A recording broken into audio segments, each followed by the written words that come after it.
बिस्मिल्लाहिर्रहमानिर्रहीम। अस्सलामुअलैकुम। मान टीवी पर खुश आमदीद।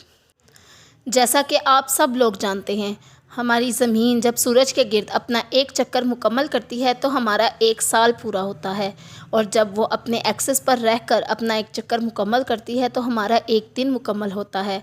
हमारी ज़मीन 1000 किलोमीटर की रफ़्तार से अपने एक्सिस पर घूमती है, जिसकी वजह से ये अपना एक चक्कर 86,600 सेकंड यानी कि 24 घंटे में पूरा कर लेती है।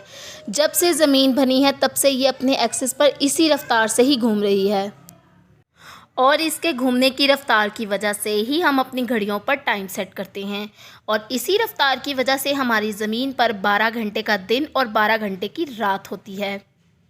1960 से साइंसदानों ने ऑटोमेटिक क्लॉक की मदद से हमारी ज़मीन के घूमने की रफ़्तार की इंफॉर्मेशन इकट्ठा करनी शुरू कर दी थी। ऑटोमेटिक क्लॉक को दुनिया की सबसे सही वक्त बताने वाली घड़ी भी समझा जाता है। इसी घड़ी की दी हुई इंफॉर्मेशन से पता चला कि हर साल ज़मीन के घूमने की रफ़्तार कम हो रही है, लेकिन मैं यहाँ आपको ये भी बताती चलूँ कि रफ़्तार में ये कमी बहुत मामूली है, और हर साल साइंसदान अपनी लाख कोशिशों के बावजूद इस कमी की वजह मालूम नहीं कर सके। हालांकि इस मामूली सी कमी को नॉर्मल समझा जाता है, और साइंसदानों का मानना ये भी है जब से ज़मीन बनी है शायद तब से ही ये कमी हर साल ही होती आ रही है, और ज़मीन की रफ़्तार में होने वाली कमी की वजह से हमारे दिन भी लंबे होते हैं। इसलिए कुछ सालों से एक लीप सेकंड घड़ियों में ऐड किया जाता था, और ये सिलसिला 1970 से जारी था। हर साल इसी तरह लीप सेकंड जोड़े जाते रहे। लेकिन ये बात जानकर आपको बहुत हैरानी होगी कि जून 2022 से हासिल होने वाली इंफॉर्मेशन से ये बात सामने आई कि हर साल ज़मीन की रफ़्तार कम होने की बजाय अचानक से तेज़ हो गई है, जिसकी वजह से हमारा एक दिन 24 घंटे से छोटा हो गया है। इसलिए हो सकता है कि आने वाले कुछ सालों में हमारी घड़ियों से लीप सेकंड ऐड करने की बजाय कम करने पड़ें।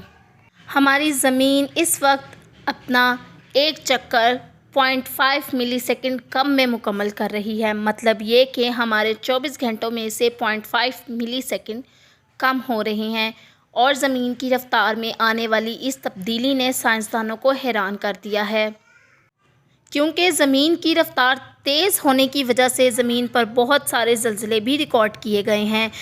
नासा के मुताबिक हमारी ज़मीन पर हर साल छोटे बड़े ज़लज़लों की तादाद 10,000 होती थी, लेकिन 2020 में ये तादाद ज़्यादा थी। इसलिए नासा के मुताबिक ये सब ज़मीन की रफ़्तार तेज़ होने की वजह से हो रहे हैं।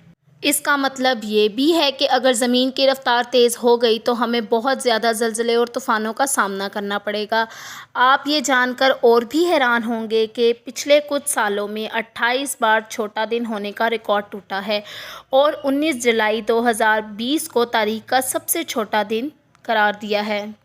19 जुलाई 2020 ये दिन 24 घंटों में से 1.46 मिलीसेकंड कम था, जबकि ऐसा पिछले 50 सालों में कभी नहीं हुआ। अब यहाँ ये सवाल पैदा होता है कि ज़मीन की रफ़्तार कम होने की बजाय अचानक से तेज़ क्यों हुई। लेकिन अफसोस, इस सवाल का जवाब तो अभी ख़ुद साइंसदान ढूंढ रहे हैं। लेकिन साइंसदानों ने कुछ वजूहात पेश की हैं, जैसे ज़मीन में से खुदाई करके कुदरती मादनियात और धातों को निकाल लिया गया है, जिसकी वजह से हमारी ज़मीन खोखली हो गई है, जो कि ज़मीन की रफ़्तार तेज़ होने की बड़ी वजह बन सकती है। ज़मीन का तवाज़न भी इसकी वजह से बिगड़ चुका है।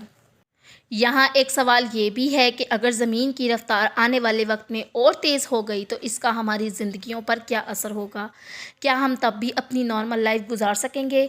क्या हमें वाकई बड़े बड़े तूफ़ानों और ज़लज़लों का सामना करना पड़ेगा? साइंसदानों के मुताबिक अगर ज़मीन की रफ़्तार में कुछ मिली सेकंड का इजाफ़ा होता है तो इसका हमारी ज़िंदगी पर कोई ख़ास असर नहीं होगा, लेकिन अगर ये इजाफ़ा 10% भी हो गया तो इससे हमारी ज़िंदगी बहुत मुतासिर होगी, जिससे हमारे दिन और रात भी छोटे हो जाएंगे। और अगर ज़मीन की रफ़्तार 1000 किलोमीटर से ज़्यादा होकर 2000 किलोमीटर तेज़ हो गई तो हमारे दिन और रात 6 घंटे के हो जाएंगे। अगर बिलफ़र्ज़ ऐसा होता है तो फिर हम 8 घंटे की बजाय 4 घंटे ही सो पाएंगे, और ज़मीन की तेज़ रफ़्तार का ज़्यादा असर समंदरों पर होगा, और कई शहर समंदर की लपेट में भी आ जाएंगे। और सबसे हैरत अंगेज़ बात तो ये है कि जब हमारे दिन और रात छोटे हो जाएंगे तो हमारे साल के दिनों में इजाफ़ा हो जाएगा, जिसकी वजह से हमें न्यू कैलेंडर भी बनाने पड़ेंगे। आपको मेरी आज की वीडियो कैसी लगी कमेंट सेक्शन में ज़रूर बताइएगा।